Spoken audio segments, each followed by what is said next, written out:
Champions Cup Saturday game, folks, of which there were 5 overnight for me here in NZ. 5 results. We'll go through some key events, some stats, and you guys can let me know your thoughts. Remember, we're only halfway through this round of 16 set of clashes, so all these games are essentially now at half-time. So there's still plenty of chances for teams who lost in the first game to come back. I've seen 2 of the games in full. One of them was not Sale in Bristol. Elle had kindly sent me a heads up to say, no spoilers, but if you haven't decided which games to watch yet, you might want to skip Sale in Bristol. So I watched the highlights. 9 points to 10. That's close. It's close, but it seemed pretty ugly. To be honest, there was like a 7-minute highlight package, and I don't know what it is about the YouTube highlights for the Champions Cup website. It's pretty blurry. Like it says it's 1080p, but it doesn't look like 1080p to me.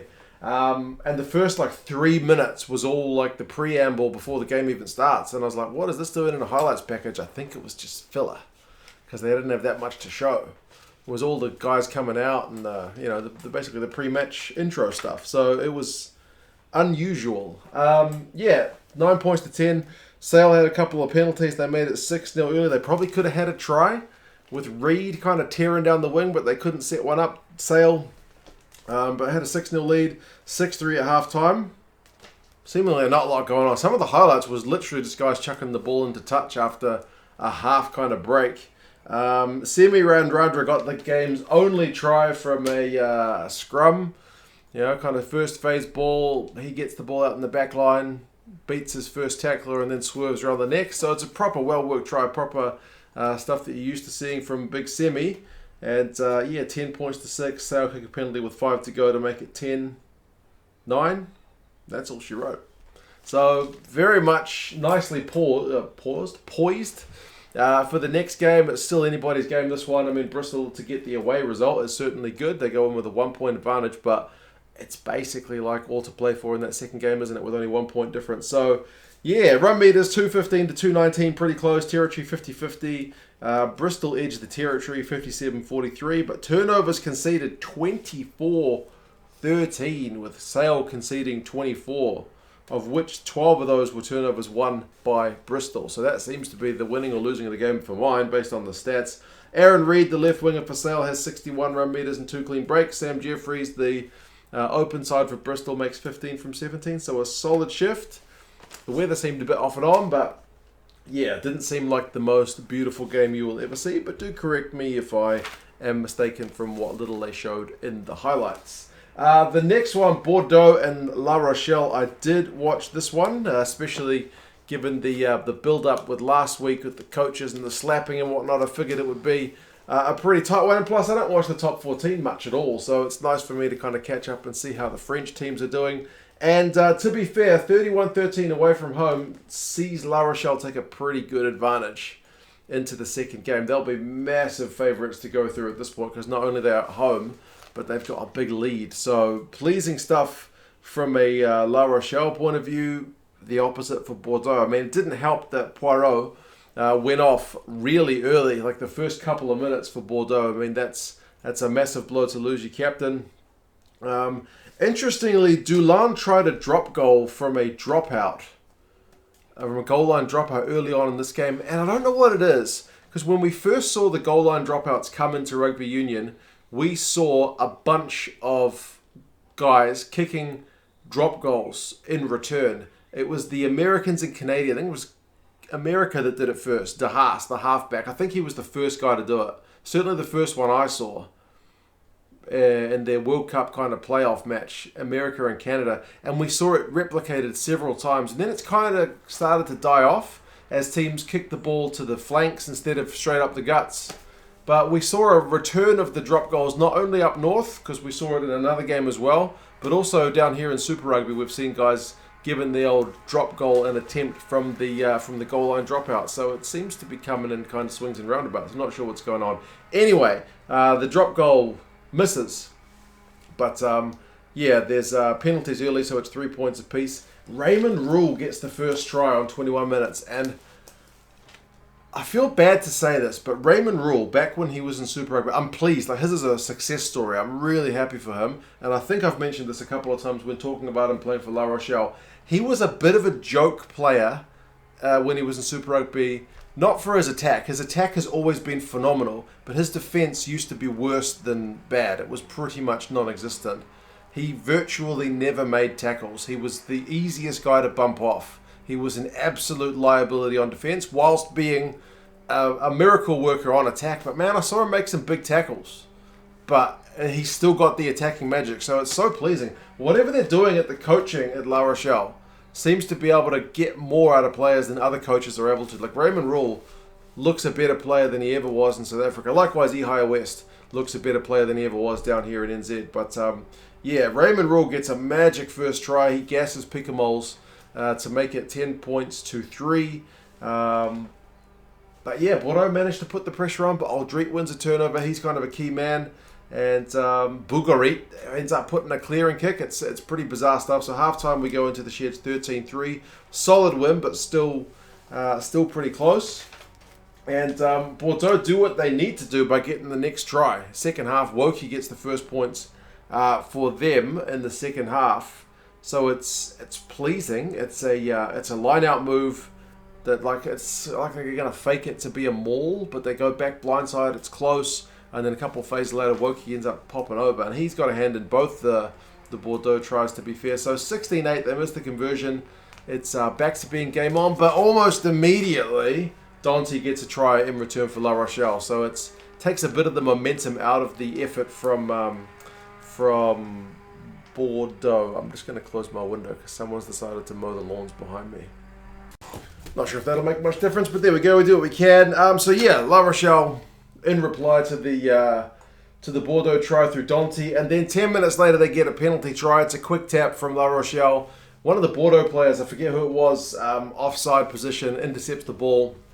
So penalty try, yellow card. That was probably always going to be game over because it's 28-8 and they've got the extra man. But I mean, credit to Bordeaux to keep going. They got a try through Maury, and it's probably my favourite try of the game, maybe the rule one. But Woki draws in the man and then offload to Maury to go down the wing and get the try for Bordeaux. Was pretty tight stuff. So 28-13. But yeah, finishes 31 with the last kind of penalty. It was good to see Ben Tamiafuna taking some line-out throws as well, which is unusual because he had to step in with the hooker over in the bin. So yeah, it did look like Dubier had got a try at the death for Bordeaux as well, but it was chalked off because he was miles in front of the kicker when they put the little kick through Bordeaux. So yeah, pretty disappointing result for Bordeaux, you'd have to say, but good on La Rochelle. I mean, La Rochelle, more territory, 65-35, more offloads, 18-6. And that's one of those stats that totally reinforces what your eyes have just witnessed. Those guys offload like mad. So they're a really fun team to watch. Turnovers conceded 16-12 to Bordeaux, despite the fact they're not chucking the ball around like mad as the La Rochelle guys. Often you see turnovers conceded up when offloads are up, but not in this case. Diaby, the number 7 for Bordeaux, makes 15 from 16 tackles, has 5 carries and 28 metres, so solid shift. Aldrit, though, 17 carries. He is honestly a coach's dream in his work rate. Like the next most carries in that game, I think it was 10. And the next from a La Rochelle player was 9. So he's got 17. That's bonkers. 49 run meters, 4 offloads, 7 from 8 tackles from him. Proper shift. Very good result for La Rochelle, you'd have to say. The next one, Toulouse and Ulster. I also made sure to watch this one. And it had a red card in it, did this one. I think the Toulouse fans will probably be a little bit upset with the refereeing, but certainly not with the red card. The red card was pretty clear, I think. They started the try, out of the blocks really fast with the try. Big period of pressure, and they powered over Toulouse for the first one. On like 6 minutes, Miafu gets the first try. But then Malia, he gets a red card on 10 minutes for... I mean, the referee calls it reckless. He's basically just going in to compete for a high ball, but he never gets up. He takes the Ulster man out. It's just really poor. The Ulster guy lands on his shoulder, neck, head area. Like, you can't be doing that, man. We don't usually see that kind of thing anymore. It's more like high tackles or upright tackles that are the bane of the game at the moment in terms of guys doing, getting red cards. But yeah, it was pretty poor. So, and immediately Ulster punished them, man. Balakoon, who ends up getting a hat trick, gets one on 12 minutes. He probably could have had another one as well, or at least set up another one that they managed to kind of fluff somehow. But 7 points apiece. Toulouse kick a penalty, which is pretty wise when you got the man down to make it 10-7. Balakoon gassed with that line break, like I mentioned, but they can't score. Toulouse miss a penalty. Toulouse have some massive defence on like 34 minutes where it's holding out the Ulster maul. And it goes into the break 13-7 at halftime after Toulouse have won a scrum penalty. So they're in front at halftime despite having the man down. But second half, Balakoon, that wide ball again. And that's what happens if you're going to have the extra man. Good teams will find a way, especially if the opposition's down and outside back, find a way to find that space, and they did. So Balakoon gets his second. They missed the conversion again, so it's still only 13-12. And then Toulouse, pretty much immediately in reply, scored a hell of a try, which gets chalked off by the TMO. It ends up being LaBelle that finishes it. It's like, honestly, it's a thing of beauty. I don't think the highlights actually showed it. But it's just Toulouse at their best with the hands and the running lines. But yeah, they find a knock on from Dupont somehow at the breakdown. I don't actually think it was Dupont that knocked it on. He just kind of let it go and the ball was bumped somehow at the breakdown. But anyway, they chalked that one off, and it's a pity because it was a really nice try. It was probably going to be one of the tries of the game. Weird moments where Ulster kicked the penalty, trying to find touch, missed touch, and then Toulouse catch it and just kick it dead, so giving the opportunity back to Ulster. That's bizarre stuff. So an error met with an error. And then interestingly, a few minutes later, Ulster managed to get over through Warwick. Close range stuff from the big replacement front rower. That's a pretty pleasing one for them. So yeah, they actually go in front 19 points to 13. And then Balakoon's intercept on 65. I could feel the crowd baying for blood, thinking he was offside. I don't think he was offside. It looked pretty flat to me. I thought he was all right. Maybe Toulouse fans will disagree, but his intercept, he looked guilty. I think makes it look worse because Balakoon keeps like looking over his shoulder like he looks guilty, but I think he was just onside. It certainly wasn't clear, like not clear enough to overrule the on-field decision anyway. So 26-13. Placine had to go off on a stretcher, which was pretty disappointing because he looked really hurt. That was pretty much the same moment as the Balakoon try. But to Toulouse's credit, and important for the two-legged fixture, is the Toulouse try on 79 minutes through Intermac. They finally managed to get over before full time, so it's only a 6-point lead. Like if it had been a bigger lead, that obviously would have had Ulster fans a little bit more comfortable as they head home, but 6 points against Toulouse, and they'll likely have 15 men on the field for the entirety of the next game, is no comfortable lead. It's certainly probably more than they went into this game expecting to have. So you got to give big congratulations to Ulster. A 6-point win away in Toulouse, even with an extra man, it doesn't matter. That's no easy feat. So yes, big result for them, but far from comfortable. Run meters 678 to 360 in favour of Toulouse. Tackles, Ulster have to make 162 to 113 for Toulouse, but clean breaks is 5 to 4 in favour of Ulster. So they did have that. Turnovers conceded is 19-11 to Toulouse, so a few too many of those, and also penalties conceded. Ulster, if you were not happy with Wayne Barnes, he did penalise Ulster more than he did Toulouse. It was 12-7, so not quite double, but yes, Ulster were on the wrong side of the ref's whistle, more so, despite the fact it was a red card. Balakoon, 88 run meters, 3 clean breaks, and 12 from 13 tackles. Not a bad effort, son. Rob Herring also made a ton of carries, had 16 tackles of his own, or he did miss 4. Archie in the midfield, 95 run meters. Philemont makes 18 out of 19 tackles. So, yeah, really good, entertaining game, and sets up the next leg really nicely. The next one, Exeter and Munster. I didn't see this one in its entirety. I caught the highlights. I think, given how many players Munster had out, that's not a bad result, man. 13-8 away at Exeter. That's not bad. Ulster.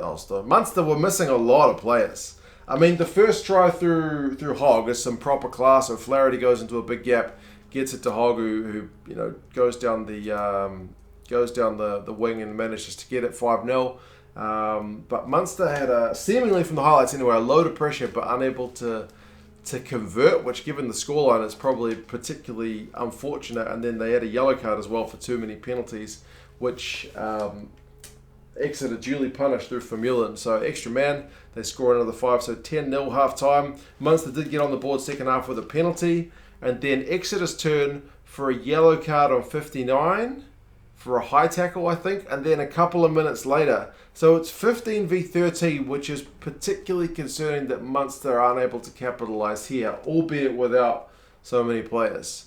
We saw it in Super Rugby yesterday as well, where the Blues, my Blues, had 13 guys in the field against the Chiefs, and the Chiefs didn't score a single point. Munster, likewise, will be disappointed not to have made more of the two-man advantage. They even conceded 3. When I talked about the old drop goal from the goal line restart, we saw Stuart Hogg put an absolute pile driver of a drop goal through. Magnificent stuff from him. Huge drop goal. So yeah, like I said, they're seemingly back in fashion at the moment. After starting with a flurry of them, we haven't seen any for a wee while, and then suddenly there's been a load of them in a couple of weeks. So yeah, 13-3 with that score. That being said, they did get a try Munster in 66 minutes through Daly. It's a pretty good try. It's the 15v13 from memory, and Slade shoots out of the line to make an intercept, but because he misses it, he's close, but he misses it. There's the space for Munster to get the ball wide, and Daly goes over. So pretty well worked try, albeit with a couple of extra men. Woodburn is denied at the end with a Keith Earls absolute try save. Like two key moments of this game, two best moments of the game. Probably the Hogg drop goal and the Keith Earls tackle. He's got no rights to stop that try, but he somehow manages to stop it. So, yeah, I mean, Exeter will certainly be happy to get the win, but I think they probably would have liked a little bit more of a margin. Now they have to go and head to play Munster away.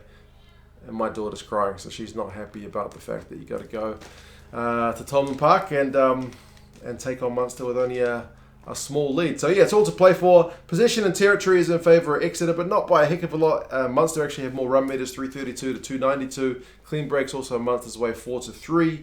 Penalties conceded though 16-9, with Munster having too many, which led to that yellow card. Woodburn, 2 clean breaks, 51 run meters. Shane Daly, 83 run meters, 2 clean breaks. Skinner and Lockman for each of their respective teams make 16 tackles. So not a bad one, albeit a wee bit of a low-scoring one. The last one, Stade Français and Racing 92. My wife was pretty chuffed because I put on this jersey and she said, that's Racing 92. And then she read the thing on my hat and said she got it right. She was happy that she recognised this jersey. So she's getting there, folks. I'm slowly brainwashing her to get her into the rugby. It's another game with a red card. It's just the one try in the second half, and it's not really a thing of beauty. It's more of a thing of power, largely from the highlights.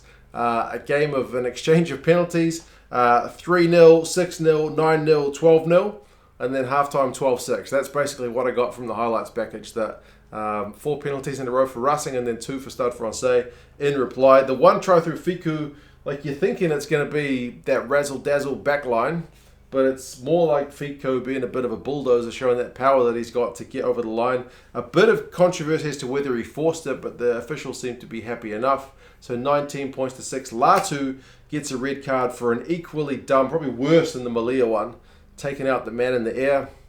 It's pretty rotten stuff. That guy's got seemingly a pretty terrible disciplinary record over in France, from what I gather. So, yeah, pretty bad red card. It puts Stade Français under a bit of pressure. But that being said, they both exchange penalties, so 19-9 and then 22-9. That's full time. By no means game over, but well advantage to Racing going home for the next leg. So I think La Rochelle looks to have the best advantage thus far, but Racing's not too far behind. So yeah, it doesn't seem like it was the prettiest game, but it did have its moments. Finn Russell getting charged down and whatnot.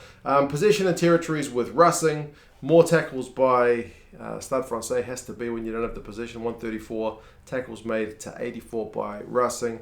Penalties conceded 13-8 with Racing conceding just the 8, so less than 10 is always a good number. Makalu, the Stade Français Lucy, 13 from 14 tackles, 45 run meters, not a bad shift. Tonga, the number 8 for Racing, 53 run meters, 11 carries, 9 from 12 tackles. Not too bad either. But yeah, seemingly a few games that were kind of arm wrestly, namely the 3 that I didn't watch. So maybe I picked the games to watch well, albeit I do like games generally which go down to the wire. So this one and this one, being as close as they were, would have been pleasing. But yeah, you guys let me know what you reckon. Can you see any of the teams which are behind coming back?